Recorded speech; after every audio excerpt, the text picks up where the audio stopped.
Hello ဒီနေ့လူတော်များမသိတဲ့အရာပေါ့နော်လူတော်များတော့ကားရဲ့ engine wire ဝဲလဲတာပေါ့နော်ကား engine wire ဝဲလူတော်များလဲတယ်နော်လူတွေကအများကြီးမလဲကြတာတော့ဒီကောင်ပေါ့နော်ဒီကောင်တော့ဒါ gear box ပေါ့ gear box ကားရဲ့ gear box ပေါ့နော်ဒီကောင်လူတော်များတော့လဲမှုမေးနေကြတာပေါ့နော်မေးနေတာမသိတာလည်းများပါတယ်နော်လူတော်များသိတာတော့ engine wire ကား engine wire လဲရမှာပဲသိတယ်ဒီ gear box ပေါ့နော်ကျွန်တော်ကား gear box ကမကြမကြလဲပေးရပေါ့နော်တစ်နှစ်နှစ်နှစ်အဲ့လိုနေပြီးတစ်ခါတော့လဲပေးတာကောင်းတယ်ပြီးတော့အမေရိကန်မှာဈေးလည်းပေါ်တယ်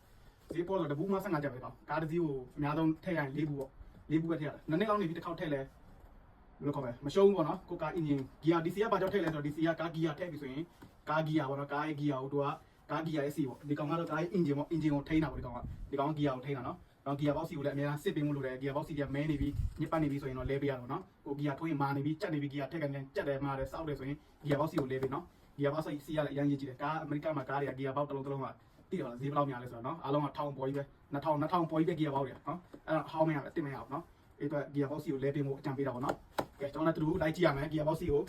ဘယ်လိုလဲဆိုတော့နော် gear box လဲပုံလဲနည်းကျွန်တော်ဒီမှာဗီဒီယိုမှာပြအောင်ပေါ့နော်ကဲကျွန်တော်ဒီအလုပ်ပေးရကြရင် gear box ကိုလဲမှာပေါ့နော်ကျွန်တော်က Toyota Sienna ဟောင်းမယ်2006ပေါ့နော် model 2006 Toyota Sienna gear box ကျွန်တော်လဲမှာပေါ့နော်ကဲကျွန်တော် gear box အားလုံးကျွန်တော်၄ဘူးလာပေါ့နော် gear box ၄ဘူးကားဒီမှာ၄ဘူးကွဲအလောက်ထိထည့်ရတယ်နော်ကွာထက်ပြောမှာကွာတွေ့ရဒုတ်ချောင်းကိုအမှဒုတ်ချောင်းရှိတယ်ဒုတ်ချောင်းနဲ့ပြန်နေ checking လုပ်ပါတော့နော်ဘယ်လောက်ထည့်ရလဲဆိုတော့တွေ့ level ရောက်ပြီဆိုတော့ရပြီပေါ့နော်ကားတော့ကား gear box ပေါ့နော် gear box ကိုမမေ့ကြနဲ့ပေါ့နော်တချို့လူကအများအားကား engine wire မဲ့လဲတယ်အမဲစီပဲလဲတယ် gear box တော့မလဲကြဘူးနော်ဒါတော့အမဲစီပေါ့နော်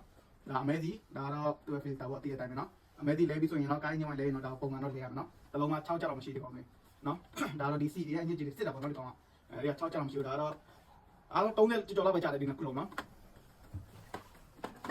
ကျွန်တော်တို့အောင်ကြိုင်လိုက်ကြည့်ရအောင်နော်ဘယ်လိုလဲလဲဆိုတာ